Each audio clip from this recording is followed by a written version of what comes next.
আপনারা কি আমাকে বিয়ে দিতে চান নাকি চান না? না, বিয়ে দিতে চাই না, তবে বিয়ে করতে চাই। তোর কপালে জুতার বাড়ি হারাম। ও কি হুজুর, জুতার বাড়ি দিবেন কেন? আমি কি খারাপ কিছু বলছি নাকি? একই বিয়ে করলে তো লাভ আর লাভ। এই মনে করেন বিয়ে করলে বউর সাথে বাচ্চা ফেরি, আমার কোনো কষ্টই করতে হবে না। আর এত সুন্দর একটা মেয়েকে কে না বিয়ে করতে চাইবে? লজ্জা লাগা দরকার। লজ্জা আমার আছে, আপনাকে বলতে হবে না।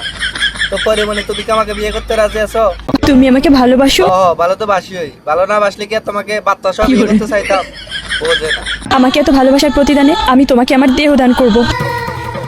না আউযুবিল্লাহ, সব কি বলতে আছো পরি? আমি কি তোমার দেহ চাইছি?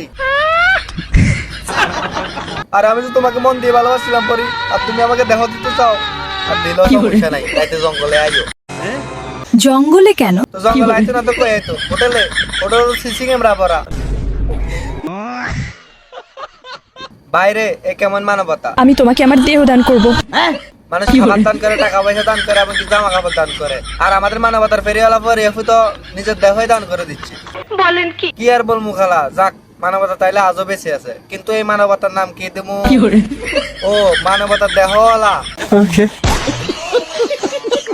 অ্যাওয়ার্ড নিতে গিয়ে পরিমণির পা ছুঁয়ে সালাম করলেন স্যান্ডি সাহা।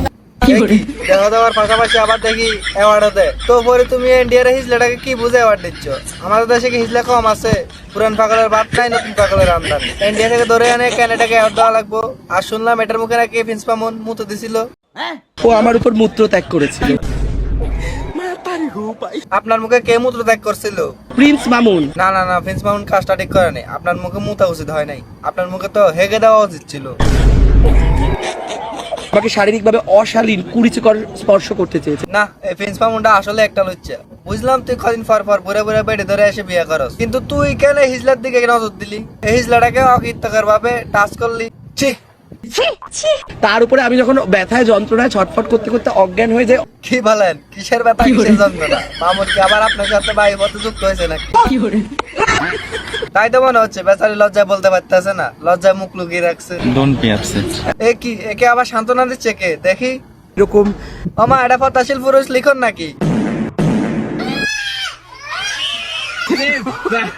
এখন আমাদের বন্ধুত্বের একটা সম্পর্ক, ভ্রাতৃত্বের সম্পর্ক আছে। না, এখন ঠিক আছে। দুই লিঙ্গ সারা সিংহ একসাথে হয়েছে। তাহলে তো স্বইচ্ছায় এখন অব্দি আমি কাউকে টাচ করতে আমার নিজের শরীরকে অক্ষত রেখে। তো সেন্ডি আফা, না সেন্ডি ভাইয়া, দুধ তো দেখেন তো কি বলে ডাকি।